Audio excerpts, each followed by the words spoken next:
So ఇప్పుడు 2024, 2047 అంటే 23 years more. అంటే ఆయనకి ఎంత వస్తాయి చెప్పండి అప్పటికి ఏజ్? 96 years, 95 years minimum. అవును. సో అప్పటిదాకా ఆయన ఖచ్చితంగా బతుకుంటాడు. ఎందుకంటే సాలిడ్ అట్టాకట్టా మనిషి, యోగాసనాలు వేస్తాడు, మంచి తిండి తింటాడు, ఎక్కడ టెన్షన్ లేదు, బ్రహ్మాండంగా ఉంటాడు అని అనుకుందాం కాసేపు. ఓకే. భగవంతుడి దయ వల్ల ఆయన ఉంటాడు అప్పటిదాకా, బాగానే ఉంది. కానీ వీళ్ళందరూ బీజేపీ వాళ్ళు ఎవ్వడు పలుకుతలేడు కదా. ఎగ్జాక్ట్లీ, నాకు వీళ్ళ గురించే సార్. వీళ్ళు what are they doing in the public is.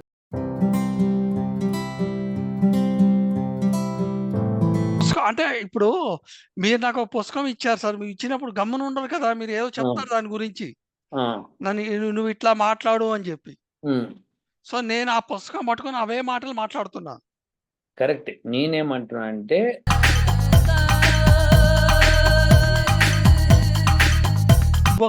Government లో ఉన్నది బీజేపీ వాళ్ళు కాబట్టి వీళ్ళే ఇవన్నీ పై తీసుకెళ్ళి, బాబు వీళ్ళు ఇట్లా చెప్పారు, ఇది తప్పు, ఇది అబద్ధము, ఇది అన్యాయము అని చెప్పి వాళ్ళు చెప్పేవన్నీ ఏవి కూడాను ఒక నిబద్ధత లేదు, ఒక పద్ధతి ప్రకారం లేదు అని చెప్పి చూపించగలిగితే జనాలకి, ఒకవేళ 1-2 years లో మళ్ళీ ఒకవేళ ఎలక్షన్స్ వచ్చినా కూడాను అప్పుడు వాళ్ళకి ఓట్లు పడవు కదా అని నా ఉద్దేశం.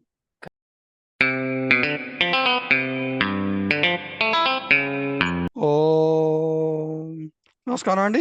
నేను శాస్త్రీయ మునగల శాస్త్రీయ సనాతన సేనకు స్వాగతం, సుస్వాగతం. ఇవాళ ఏంటంటే మనము మెయిన్ మాట్లాడుకోవాలనుకుంది, ఈ మోడీ గారిని ఎందుకు రానివ్వకూడదు వీళ్ళు థర్డ్ టైంకి ఎలక్షన్స్కి అని అనుకున్నారు.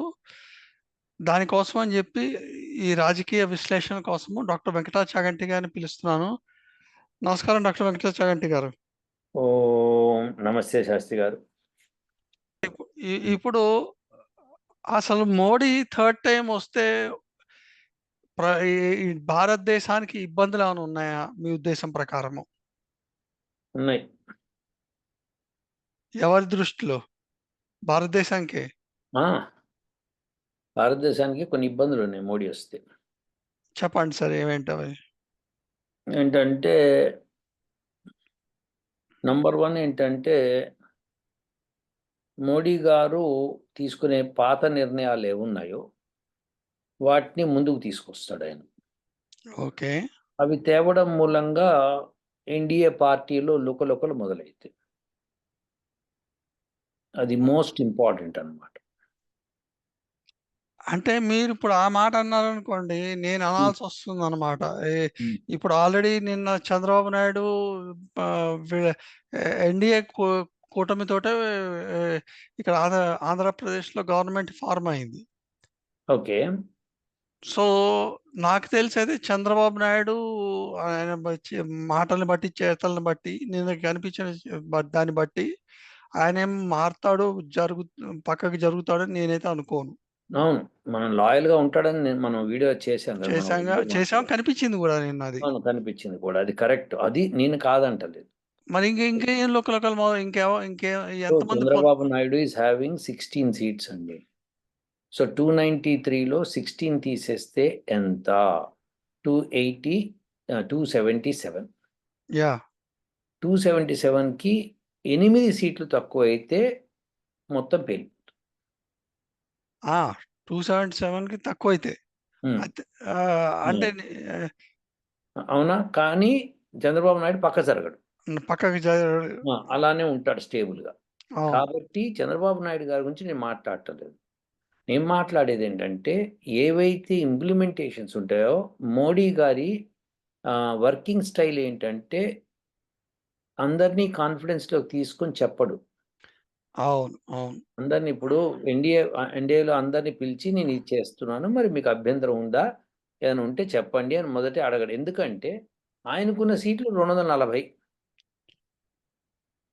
ఆయన అంటే సీట్లు పక్కన పెట్టండి. అసలు మీరు if you look back at history also, ఆయన చేయాలనుకున్నది చేస్తాడు తప్ప హోమ్ మినిస్టర్ అమిత్ షా కూడా చెప్తాడని నేను అనుకోను.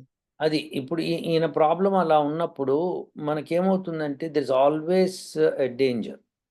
So that's what I'm thinking about danger to India. అంటే ఏంటంటే మళ్ళీ ఎలక్షన్స్ రావడం అంటే పెద్ద కోట్ల ఖర్చు అది.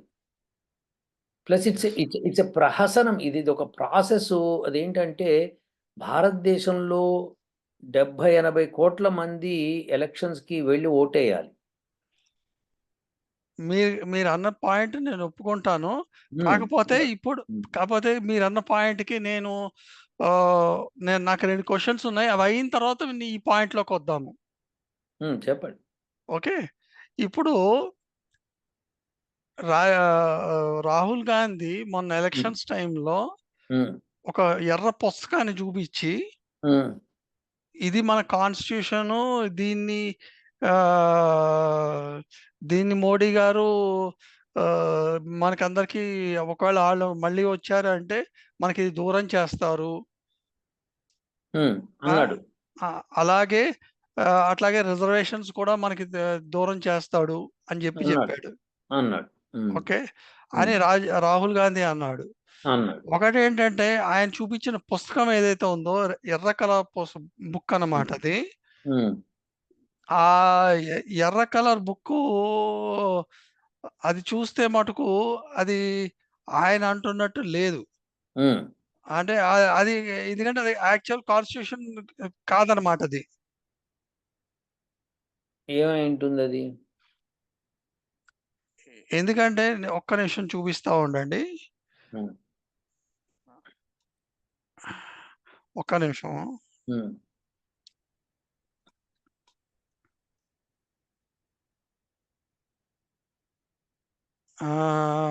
ఒక్క నిమిషం ఉండండి. స్క్రీన్ ప్రెజెంట్ చేస్తున్నా. ఇది నేను వీడియోలోంచి చూపిస్తున్నాను. యాక్చువల్ రాహుల్ గాంధీది కూడా ఉండుండొచ్చు నెట్‌లో గానీ నాకు ఒక చోట దొరికింది. నేను చూపిస్తున్నాను అది. యాహ్! Screen share.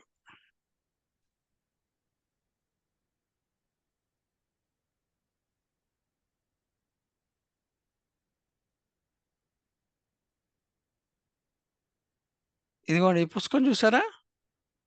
చూసాను. చూసారు గదా! చూసాను. ఇప్పుడు నేను స్క్రీన్ షేర్ తీసేస్తున్నాను. ఆ పుస్తకం చూపిచ్చాడు. చూపిచ్చాడు. ఓకే. ఇప్పుడు అదే గనక మీరు యాక్చువల్ కాన్స్టిట్యూషన్ ఉందనుకోండి. Indian constitution. అసలు ఇండియన్ కాన్స్టిట్యూషన్ ఎట్లా ఉంటుందో చూపిస్తాను మీకు నేను. నా పుస్తకం ఎట్లానో ఉండనివ్వండి. అట్లాగా ఉండండి చెప్తా మీకు అన్నీ చెప్పాలి. ఓకే. ఇప్పుడు మళ్ళీ స్క్రీన్ షేర్ పెడుతున్నాను. ఇప్పుడు చూడండి ఇది.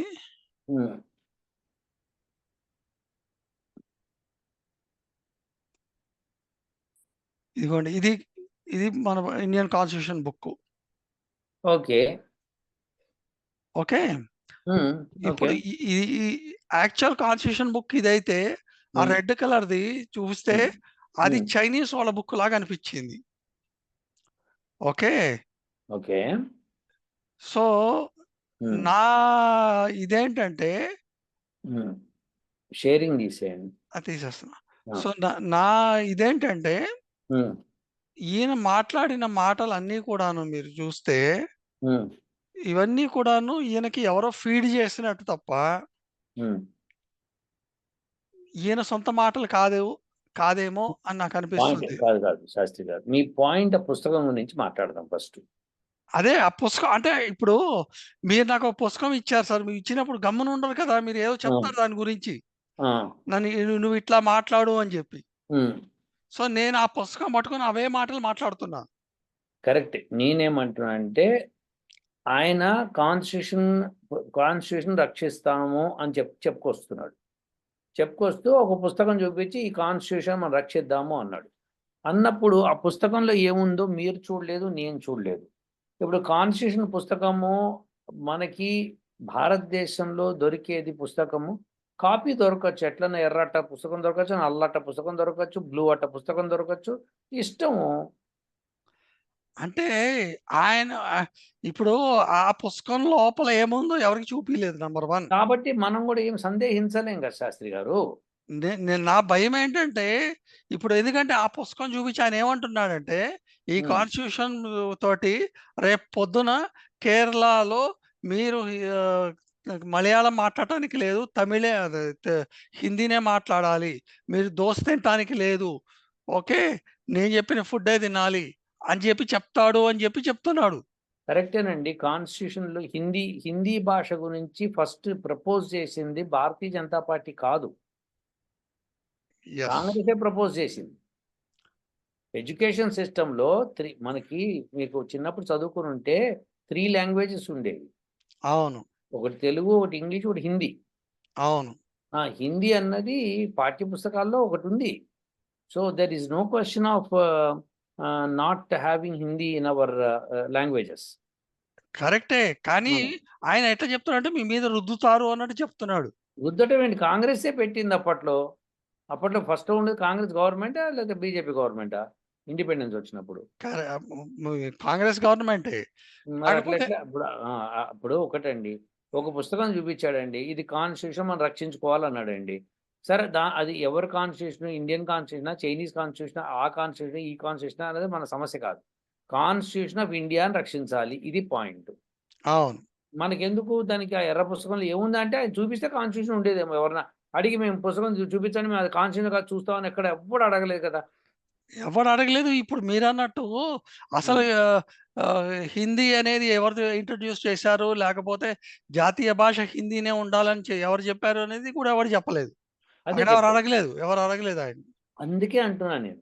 ఇప్పుడు ఈ ఆ! విషయంలో మనకేంటంటే let's not waste unnecessary resources for that issue. ఎందుకంటే రాహుల్ గాంధీ ఇప్పుడు ఏదో ఒక పుస్తకం చూపించి ఇది కాన్స్టిట్యూషన్ ఆఫ్ ఇండియా దీన్ని మనం రక్షించాలి అన్నాడు. అంతేగాని కాన్స్టిట్యూషన్ సమ్ కంట్రీ ఇది మనం రక్షించాలి అనలేదు కదా! కరెక్టే. కాన్స్టిట్యూషన్ ఆఫ్ ఇండియా రక్షించాలి అని ఇది మోడీ తీసేస్తాడు మీ దగ్గర నుంచి మీకు అది తప్పు. కాన్స్టిట్యూషన్ అది అది నేను ఇప్పుడు ఆ హ్మ్. పుస్తకం చూపించి హ్మ్. ఓకే. అది హ్మ్. ఇప్పుడు మంచి పుస్తకం అయితే హ్మ్. బాబు ఇందులో ఇదిగో ఈ పేజీలో ఇట్లా ఉంది హ్మ్. అని హ్మ్. చూపించి దీని ప్రకారం మిమ్మల్ని తీసేస్తాడు అని చెప్పొచ్చు. అవునండి. సారీ. కానీ ఆయన మనకి కాన్స్టిట్యూషన్‌ను మనం రక్షించుకోవాలనటంలో తప్పు లేదు. పుస్తకం ఏదో ఒకటి చూపిచ్చాడు. అది కాన్స్టిట్యూషనో కాదో ఎవడికి తెలవదక్కడ. అది కాన్స్టిట్యూషనే అని అనుకుని నమ్మడంలో తప్పు లేదు కదా! అంటున్నాను నేను. అందులో మనకి ఏమొచ్చింది నష్టం? నేను పుస్తకం గురించి అనట్లేదు సార్. నేను హ్మ్. పుస్తకం చూపించి నువ్వు హ్మ్. చెప్పే మాటల మీదన అంటున్నా నేను. అవును. ఆ మాటలు తప్పు మాట్లాడాడు. అది ఫర్ ష్యూర్. ద నా యెస్. పాయింటల్లా కూడాను ఇక్కడ యెస్. హ్మ్. మాటలు తప్పు మాట్లాడుతున్నాడు. నువ్వు పుస్తకం ఇప్పుడు నా దృష్టిలో అది పుస్తకం తప్పు పుస్తకం మీ దృష్టిలో కాదు అనుకుందాం. సో, హ్మ్. బెనిఫిట్ ఆఫ్ డౌట్ మీకే ఇస్తా నేను. ఓకే. కాకుండా ఉండొచ్చు. తప్పు పుస్తకం అయ్యుండొచ్చు కానీ నాకు తెలవదంటున్నాను. అదే ఐ అగ్రీ టు థట్. అందుకనే బెనిఫిట్ ఆఫ్ డౌట్ మీకే ఇస్తాను. ఓకే. కానీ, నా ఉద్దేశ్యం ఏంటంటే ఆ పుస్తకం చూపించి హ్మ్. మీకు మీ దగ్గర నుంచి మీ హక్కులన్నీ తీర్చుకుంటాడు. అది రిజర్వేషన్ మటుకు చాలా తీసేస్తాడు. తప్పు. అది భయంకరమైన తప్పది. అది ఆయన అట్లా అనటం అన్నది కాస్త హేతుబద్ధంగా లేదు. పైగా అదేంటంటే వాళ్ళకందరికీ కావాల్సింది డబ్బులండి. మేజర్. వాళ్ళకున్న వాళ్ళందరికీ అక్కడికొచ్చే వాళ్ళందరికీ డబ్బులు గావాలి. ఎవడిస్తే వాడి దగ్గరికెళ్తారంతే. సార్ మీరు డబ్బులు అనేది కాన్సెప్ట్ హిందువుల దగ్గర ఉంది తప్ప ఇప్పుడు మీరు డబ్బులు అని అన్నారు కాబట్టి గుర్తొచ్చింది. హ్మ్. ఇప్పుడు ఇంకోటి కూడా వీళ్ళు తప్పు చేశారు హ్మ్. కాంగ్రెస్ వాళ్ళు. ఏంటిది? వీళ్ళు ఆహ్, ఒక జ ఒక ప్రామిసరీ నోట్ లాంటిది ఒకటి ఇచ్చారన్నమాట. ప్రామిసరీ నోటా? ప్రామిసరీ నోట్ లాంటిది ఒక కార్డ్ లాంటిది ఇచ్చి ఆ! మీకందరికీ కూడా నెలకి 8,500 మేము ఇస్తాము. హ్మ్. అందరు ఆడవాళ్ళకి. హ్మ్. అందులో అవును. ముస్లిమ్స్ వాళ్ళు మెయిన్‌గా ఉండుండొచ్చు అని నా ఉద్దేశము. హ్మ్. సో, వాళ్ళకందరికీ కాగితాలిచ్చాడు. హ్మ్. కాగితాలు, కార్డ్‌లు వాటెవర్. హ్మ్. అవి ఇచ్చి మీకు ఇస్తున్నాడు. అది అసలు ఎట్లా ఇవ్వటము కాన్స్టిట్యూషన్ పరంగా ఇప్పుడు కాన్స్టిట్యూషనే తీసుకొస్తున్నా. కాన్స్టిట్యూషన్ పరంగా అట్లా చేయొచ్చా? హ్మ్. చట్టపరంగా చేయొచ్చా? హ్మ్. చెప్పండి. అట్లా చేయకూడదు. తప్పది.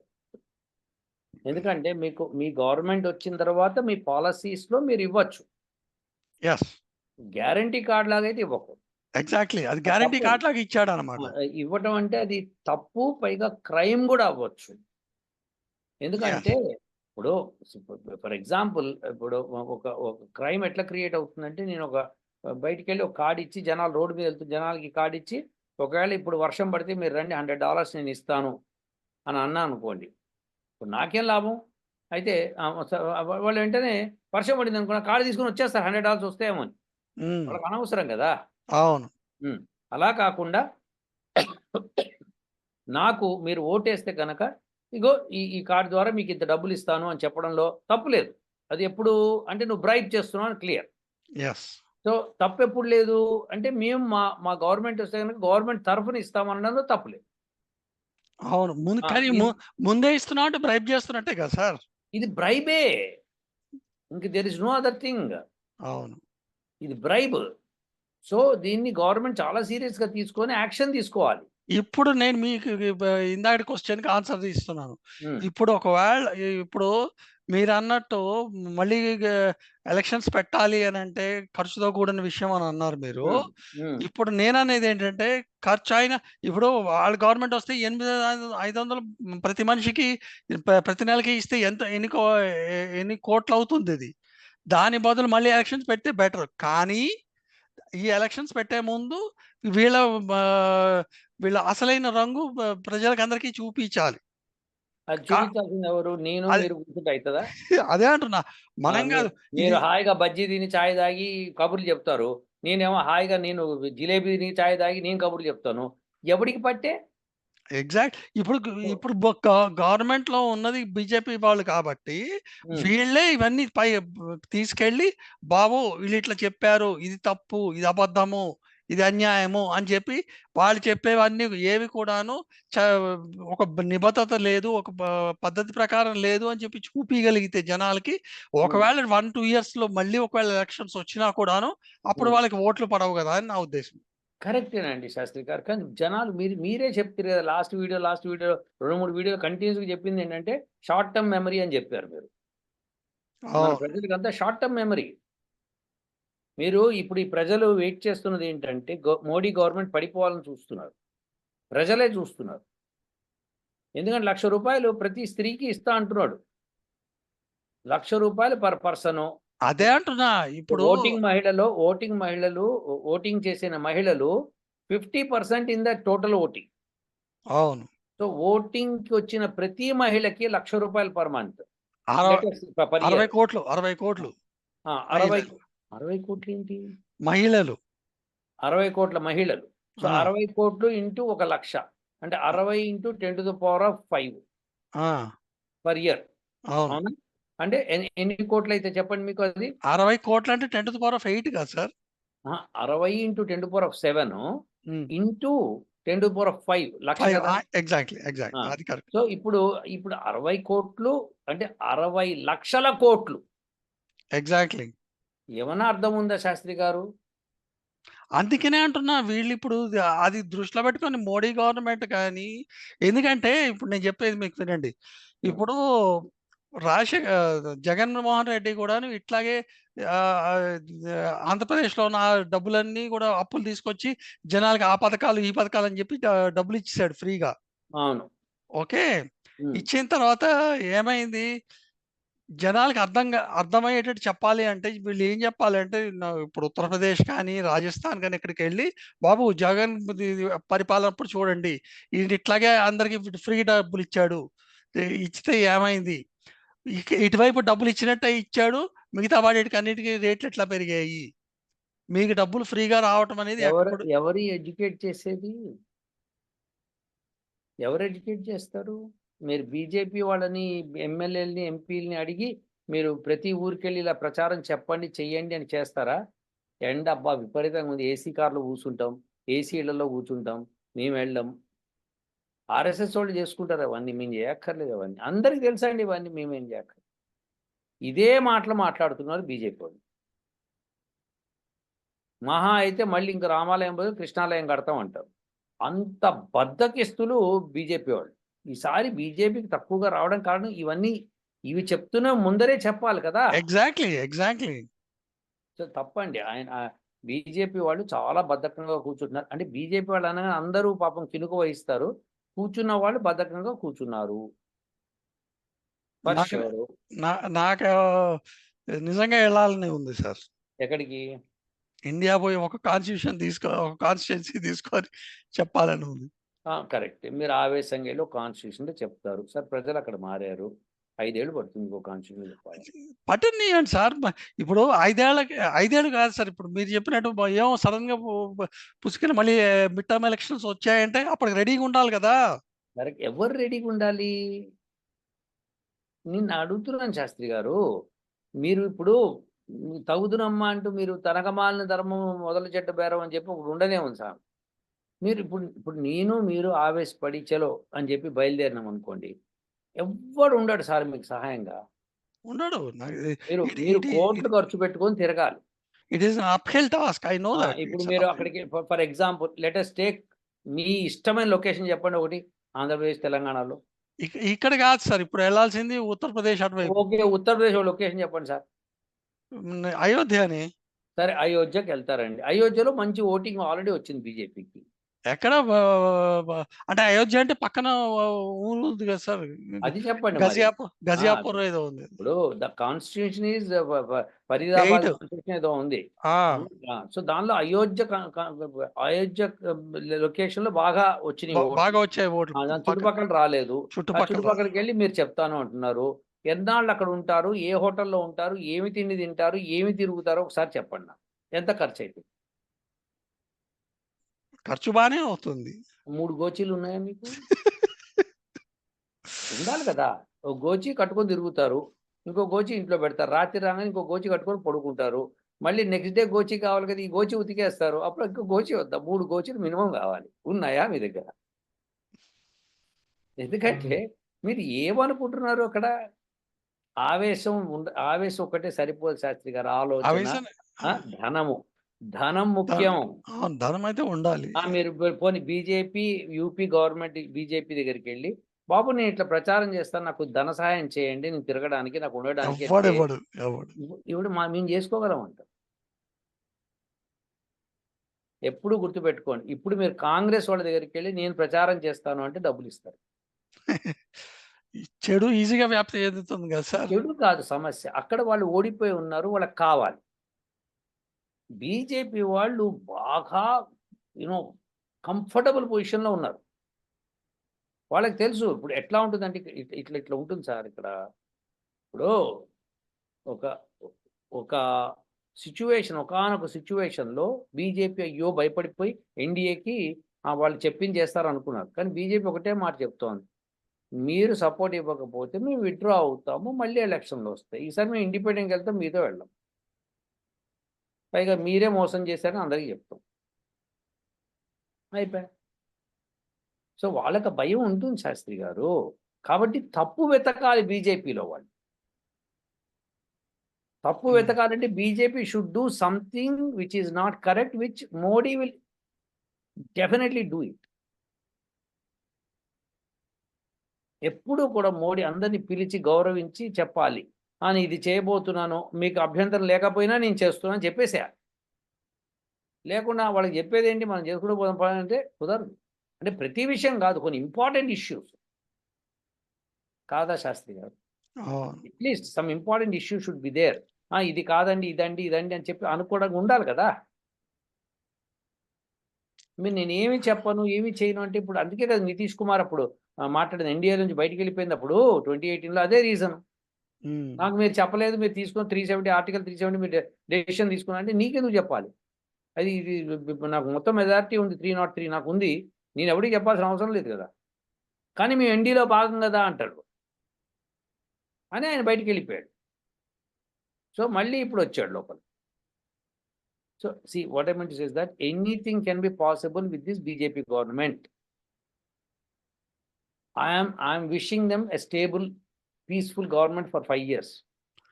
అంటే స్టేబుల్ పీస్‌ఫుల్ గవర్నమెంట్ కాదు కదా సార్. ఇప్పుడు 29లో ఎట్లా వస్తారు మళ్ళీ బ్యాకు అనే దానికి ఇప్పటి నుంచి మొదలుపెట్టాలి కదా వాళ్ళు ఎక్సర్‌సైజ్. 2029లో బ్యాక్ రావడం అన్నది బీజేపీ ఆలోచించుకోదండి.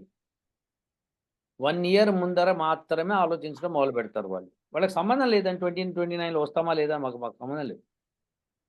అదేంటి సార్ మీరు ఇప్పుడు 2047 దాకా ఆయన ప్లాన్ గీసి పెట్టాడు. దాని ప్రకారం నేను సార్ చేస్తున్నాను నేను కూడా ప్లాన్ వేసుకున్నాను సార్. 30-47 దాకా వేసుకున్నా. కానీ ఏమైంది, నేను ఉండాలి కదా అప్పటిదాకా. శాస్త్రి గారు మీరు ఎట్లా చెప్తున్నారంటే ఆయన నమ్మబలుకుతున్నాడు అందరినీ. 2047 దాకా దీన్ని నేను అభివృద్ధి చేసి ఆ తర్వాత నేను వెళ్తా అన్నాడు ఆయన.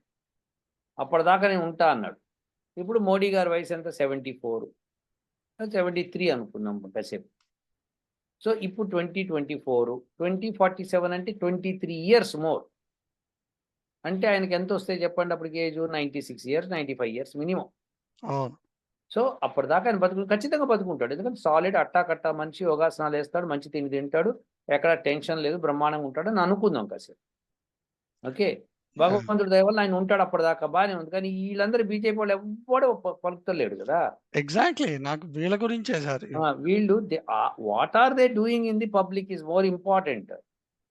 గట్టిగా అరవటము, రాముడు విగ్రహాలు తీసుకెళ్ళటము ఇవన్నీ ఓకే. బట్ నువ్వు గ్రాస్ రూట్లోకి వెళ్ళి మోడీ గారి ఇవ్వకపోతే మనకి వచ్చేవి కాదు. ఇప్పుడు ఫర్ ఎగ్జాంపుల్ హైదరాబాద్ పక్కన ఎక్కడో సంగారెడ్డి ఉందండి. సంగారెడ్డిలో ఒక చిన్న విలేజ్, ఒక విలేజ్ ఉంది. అక్కడికి వెళ్ళి మోడీ గారు పెద్ద రోడ్ వేయించారు. ఢిల్లీ టు కన్యాకుమారి దాకా వేయించారు. ఎంత పెద్ద రోడ్డు, 6 లేన్ల రోడ్డు. బాంబేలో ఇలా కట్టించారు, కలకటాలో ఇట్లా కట్టించారు. అసలు మనకి రోడ్ సర్వీస్ ఎంత బాగా చేశారు, అవి చేశారు, ఇవి చేశారు అని చెప్పారు అనుకుందాం కాసేపు. మీరు రామాలయం పక్కన పెట్టండి. చెప్తే వాడంటే నాకేంటి అని. నాకేంటి కూడా వీళ్ళు చెప్పాలి కదా. బాబు మీకు టాయిలెట్లు, వాటరు, ఎలక్ట్రిసిటీ, బియ్యము ఇలాంటివన్నీ మీకు రావడానికి కారణము సెంట్రల్ గవర్నమెంట్ అని చెప్పాలి కదా. ఒక్క 1 ఇయర్ బీజేపీలో ఉన్న కార్యకర్తలందరూ నడుంగట్టి ఒక్కొక్క విలేజ్‌కి వెళ్ళినా కూడా అయిపోతుంది సార్ ఇది. ప్రాబ్లం ఎక్కడ వస్తుందండి? వెళ్ళవలసిన వాడు వెళ్ళటలేదు సార్. ఎగ్జాక్ట్‌లీ అదే అంటున్నా. ఎమ్మెల్యే ఎవడైతే ఎలక్ట్ అవుతున్నాడో, ఎంపీ ఎవడైతే ఎలక్ట్ అవుతున్నాడో వాడు ప్రతి సంవత్సరంలో, ప్రతి నెలలో ఒక 2 రోజులు ఆయన కాన్స్టిట్యూషన్‌లో తిరగాలి. ఎగ్జాక్ట్‌లీ. తిరిగి ఇగో ఇవి చేస్తున్నాం, ఇవి చేస్తున్నాం, ఇవి చేస్తున్నాం ప్రజలకు ఇన్ఫార్మ్ చేయాలి. అసలు ఎళ్ళటలేదు సార్ వీళ్ళు. అవును. ఎవడికి తీరిక లేదంటున్నాడు. నీకు తీరిక లేకుండా చేయడం, నువ్వు తీరిక లేకుండా ఉండటం ఏంటి? ఒళ్ళు బలపడం కాకపోతే. ఒప్పుకుంటా అది. Therefore you have to do Shastri గారు. అందుకని ఏమన్నంటే వి విష్ ఇప్పుడు మోడీ గవర్నమెంట్ స్టేబుల్‌గా ఉండాలని పరమాత్ముడిని కోరుకుందాం. కానీ మన కోరికలకిని, వాళ్ళు చేసే చేష్టలకి తేడా ఉన్నప్పుడు ఎట్లుంటది చెప్పండి? అసలు ఎక్కడ పొంతన లేదు. లేదు కదా. నేను మా బంధువులందరూ ఎగ్జామ్‌లో పాస్ అవ్వాలని నేను అనుకుంటా. వాడు పోయి ఎగ్జామే రాయకపోతే మనమేం చెప్పండి శాస్త్రి గారు. అవన్నీ ఇప్పుడు అందుకని we have to be very careful with this. కానీ ఇదైతే క్రిమినల్ కేస్ పెట్టొచ్చు కాంగ్రెస్ వాళ్ళ మీద. వాళ్ళు మీకు ₹1,00,000 సంవత్సరానికి ఇస్తాము అని చెప్పి ఆశ చూపించి అవేవో కార్డులు ఇచ్చారన్నారు కదా. అవును. గ్యారంటీ కార్డ్ తప్పవుతుంది కదా ఇప్పుడు. అవును. So either you pay or pay చేస్తే కూడా అది లంచం కింద వస్తుంది. ఇప్పుడు ఎక్కడ పే చేస్తారు సార్ వాళ్ళు గవర్నమెంట్. ఇప్పుడు మోడీ గారు 10 ఏళ్ల నుంచి అంత జాగ్రత్తగా చేసిన డబ్బునంతా తీసుకొచ్చి వీడు ఇచ్చేద్దాం ప్లాన్‌లో ఉన్నాడు వాడు. కానీ అవ్వలేదు. ఎగ్జాక్ట్‌లీ. ఇంకా శాస్త్రి గారు. అది సంగతి. ఇవి 2 ఇంకోటి విషయం ఉంది. ఇప్పుడు మాట్లాడదామా? తర్వాత మాట్లాడదామా? చెప్పండి. ఆ విషయం ఏంటి చెప్తే దానికి సమయం ఉందో లేదో చూసి మాట్లాడదాం. ఇప్పుడు మొన్న అక్కడ అటాక్ జరిగింది కదా సార్. మన ఇక్కడ అవును. రైస్‌లో. ఆ attack it is only wake up call మనకి అని నా ఉద్దేశము. ఇంకా కాదా? అదే వేకప్ కాల్ అయినా కూడా మన దాని ఏంటంటే మన వాళ్ళు సీరియస్‌గా తీసుకోకపోతే ఇప్పుడు ఆల్రెడీ ఎన్ఐఏ కొంచెం క్రాక్ చేసి తమిళనాడులో కొంతమందిని పట్టుకున్నారు, కేరళలో పట్టుకున్నారు అని విన్నాను నేను. నేను విన్నా. అదే న్యూస్ వస్తా ఉంది ఇవాళ.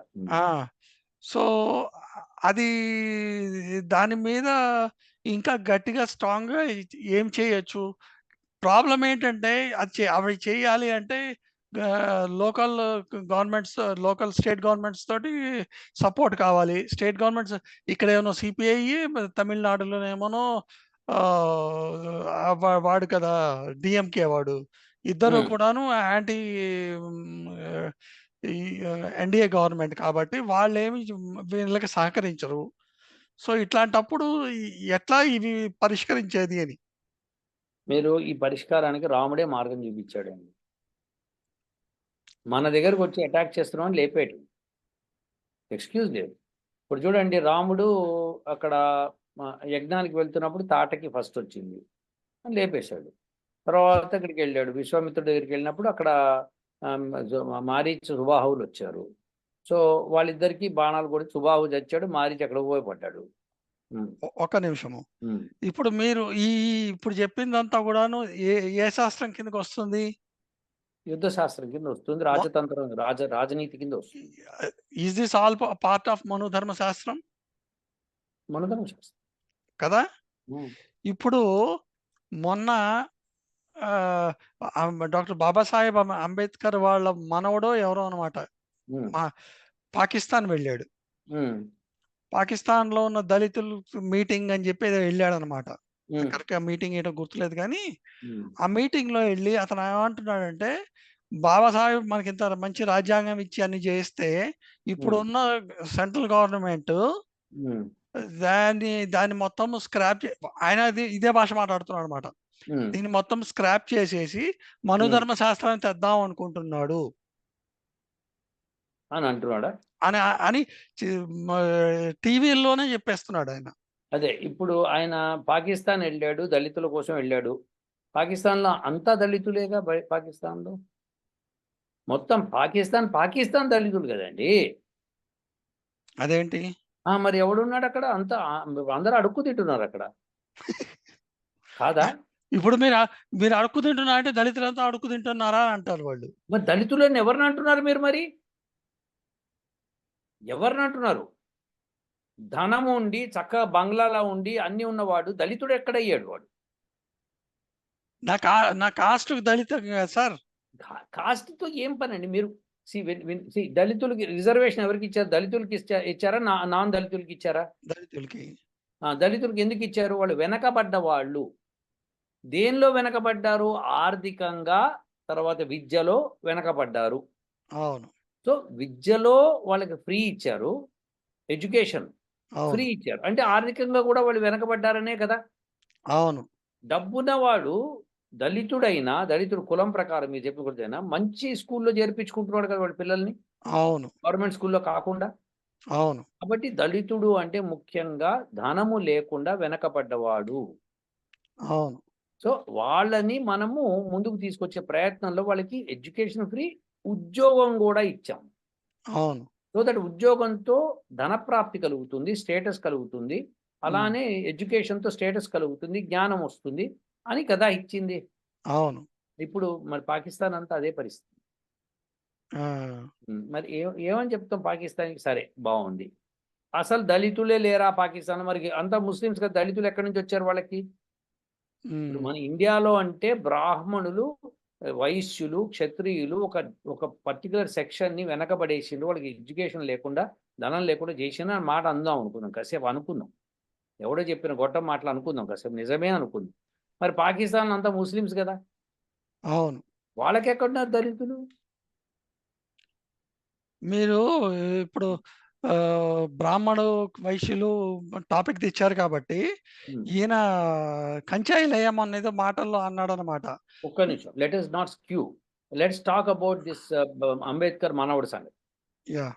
అక్కడికి పోయి ఇక్కడ కాన్స్టిట్యూషన్ ఈయన తప్పిస్తాడు అనడంలో అర్థమేముంది? వాళ్ళ కాన్స్టిట్యూషన్ అంటే ఇస్లామిక్ కదా! అవును. వాళ్ళదేంటి ఇస్లామిక్ స్టేట్ కదా వాళ్ళది. అవును. అప్పుడు they declared as Islamic state. There is no secularism there. అక్కడికి పోయి నువ్వు గీత చెప్తానంటావేంటి? నాకు అర్థం కాలేదు. నువ్వు ప్రజాస్వామ్యం ఉన్న చోట ఆ మాట చెప్పాలి నువ్వు. ఇదంతా ఇస్లామిక్ స్టేటాయా? అదే. ఎంతమంది మిలిటరీ పర్సన్స్ ప్రెసిడెంట్స్ అయ్యారక్కడ? అవును. మరి? బుట్టోని ఉరిదీసే, వాడిని ఉరిదీసే, వీడిని ఉరిదీసే, వీడయ్యే, వాడయ్యే ఏందిది? ఇవందరూ అయ్యారు. మీరు అలాంటప్పుడు శాస్త్రి గారు అక్కడికెళ్ళి ఆయన మాట్లాడడంలో ఏమాత్రం అర్థం లేదు.